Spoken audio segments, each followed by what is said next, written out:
It's not the same woman that Maurice has talked with us about this morning. It's another woman. I've forgotten her name, but I remember her story very well. When I traveled with Church World Service to Kenya, we drove high up into the mountains, I think it's our first or our second day out, to meet with a small community of folks who had learned, with the help of Church World Service, how to conserve the water that came forth out of the surrounding hills. They'd built a beautiful, huge stone catchment on the side of the hill, and as the water came down out of the mountains, they were catching enough water to water an entire community as it drained down the hillside. Because of this stone catchment, women who are water carriers and their families now only walked blocks for water instead of miles. She was a lot younger than most women in the community and most women who were gathered for this event that we were attending, but she was responsible for her entire family. Her children were small, I don't think she had 7, and her parents were old, and this woman was in the middle.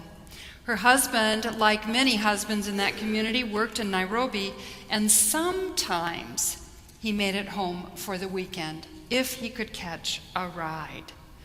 I met her in a grove of trees. It was very, very hot, along with other people who were so proud about the catchment system that they had built with help from Church World Service. As she came into the grove, she was carrying on top of her head a huge 5-gallon jug container of water, and she balanced it perfectly. Of course, I was curious to see how she did this.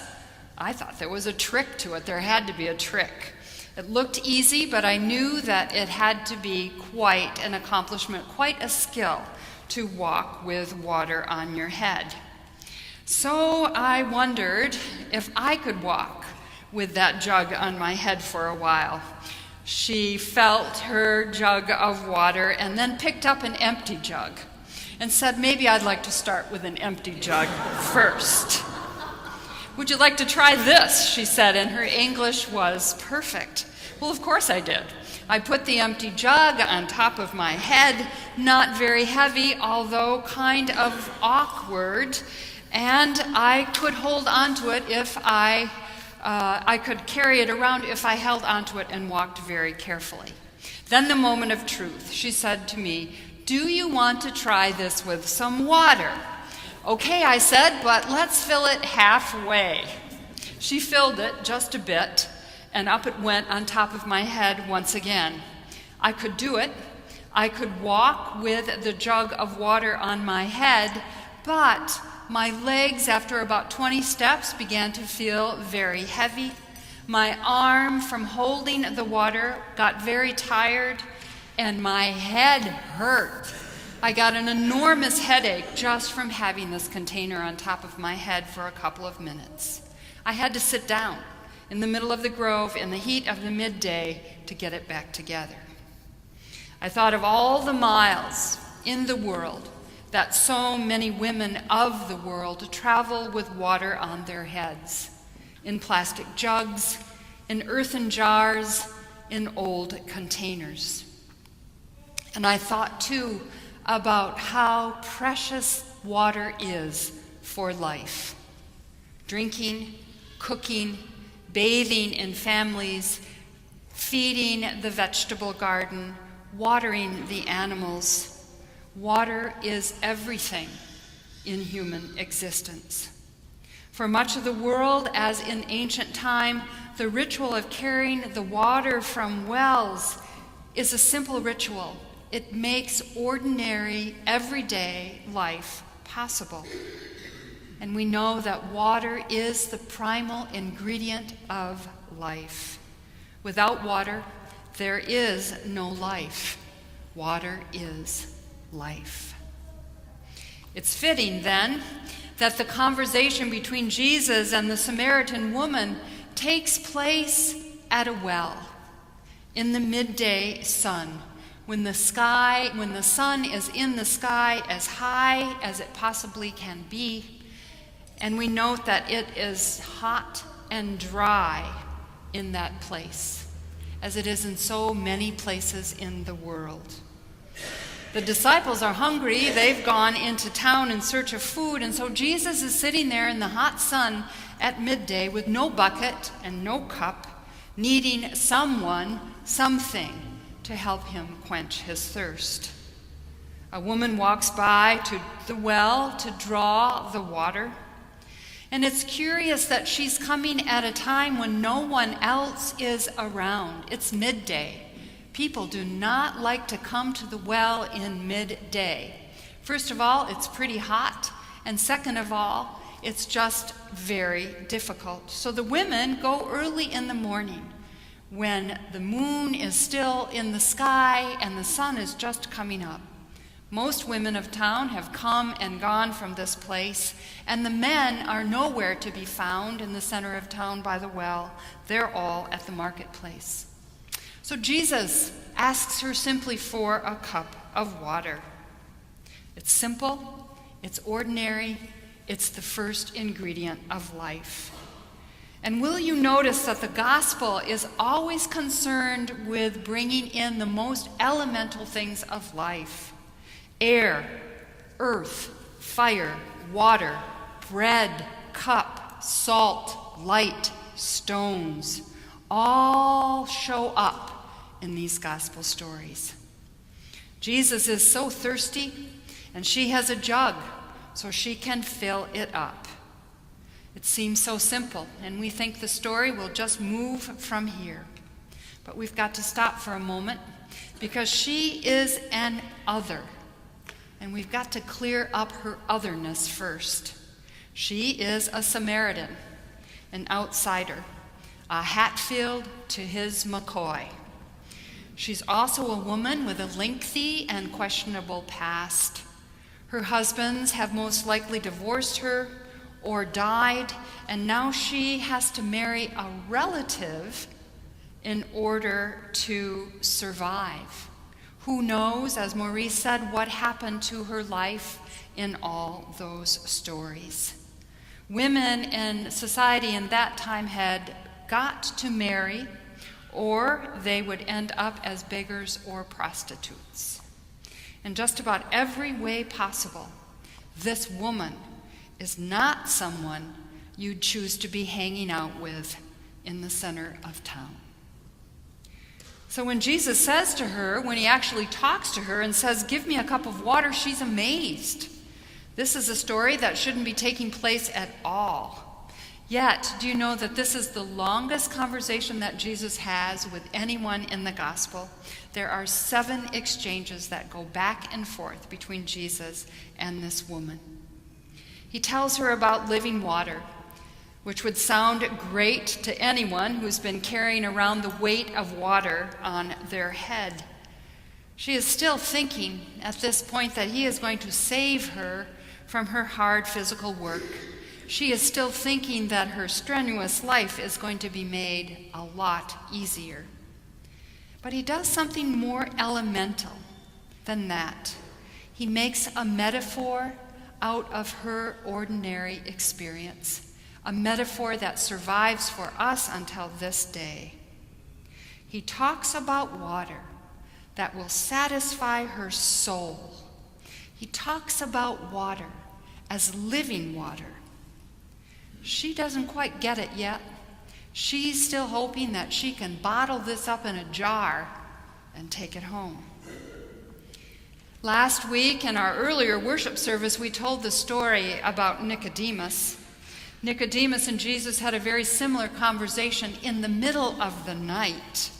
But he left that conversation empty-handed spiritually because he couldn't get it together to make the movement from the physical to the spiritual. He couldn't grasp the gift that Jesus offered. But this woman, who is at once, I think, more desperate and more able, grasps the new truth quickly and vibrantly. The stranger is offering her something more essential to her life than water. The stranger is offering her God's grace and profound acceptance of her life, just as she has lived it. Her own strangeness, her otherness, is not in the way. It is not a judgment coming towards her. Her otherness is exactly what draws Jesus to her. She is seen, she's held, she's accepted. Sir, give me this water. Barriers are broken. The water of redemption is poured. New life is offered and hope is restored to a person who only moments ago was struggling at the edge of just about everything. This woman gets in touch with her deepest longing, the deepest longing a human can have, the longing for God. And God fills up her spiritual jug with the water of life. Once again, we see that Jesus reveals himself to the lonely, the lost, the needy, the discarded. The Samaritan woman steps in for all of us, each one of us, who don't feel quite worthy, who have a sense sometime of our otherness rather than our sameness, who know in the darkness and the light the strangeness of our lives. Her life in any world would be marginal, so she reaches into our lives, into all those places in our own being where we think maybe this God stuff doesn't relate to us at all. We get to that place, don't we? For a lot of different reasons. Our pride, our shame, our bewilderment, our inability to understand spirituality, our rationality, our stubbornness. There are hundreds of good ways in this life that we fail to be amazed by the power of God. But this strange woman found in him a Savior, a wellspring of the joy of her living, a companion on the road who would carry water with us. Now, many of us here on this morning, many of us who are here know about spiritual gifts, about gratitude and forgiveness, and the joy for all the ways that we feel accepted and known and held, loved in our lives. And many of us also know what it is like to be thirsty and to long for a drink of life-giving water. We feel parched with dry throats and dry lives. We feel wordless and silent because of the barriers that keep us from living with full freedom and acceptance and joy. Some of us have been carrying jugs on top of our heads for a long time, filled with things that weigh us down and make us heavy with care, stressed by the necessities of life, unable to come to God, unable to understand even our own longings. The truths of this story, every edge of this story, are present within the walls of our congregation this morning, and certainly in the world. But I believe that this is a story about a person who's been saved by hope. Now, sometimes, and in some of my discussions with you, we get confused by a sense of optimism and the spirit of hope. So let me just try this out for you. Optimism is the sense that everything is going to be just fine later on and we'll be happy again or happy at last. But hope is the uncertain but ongoing thirst for spiritual water that pitches us forward to take ourselves to the well at midday. That's hope. Most of us know that we are not only not perfect, but we have received extravagant hospitality and unlimited acceptance from God. And that acceptance comes in the shape of a person or a community who has helped us live a transformed and forgiven life. The Samaritan woman, for all her otherness, was willing to break open all the barriers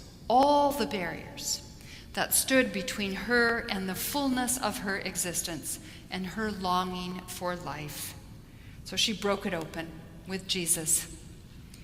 Class, race, sex, even physical need in order to receive water.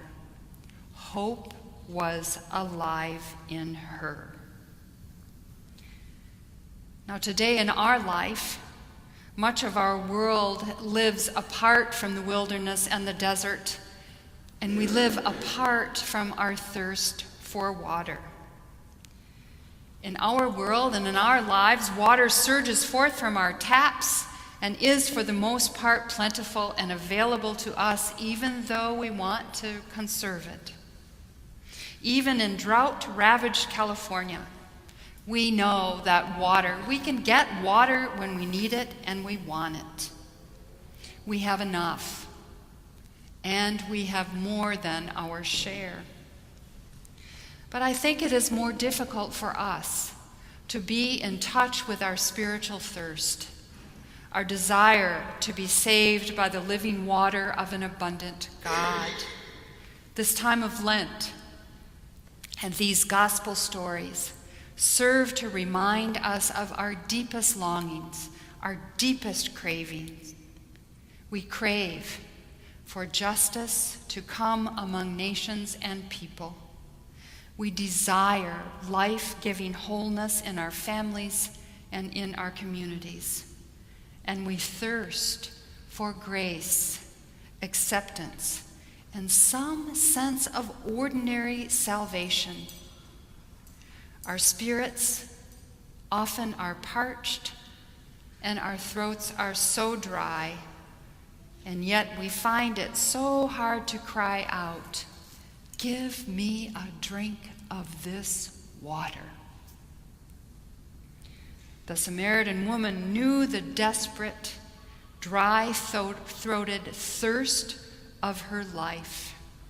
She realized in an instant that she was brittle and dry, and she knew her deepest longing for the water of life. She survives with us this Lent as one saved by hope. Amen.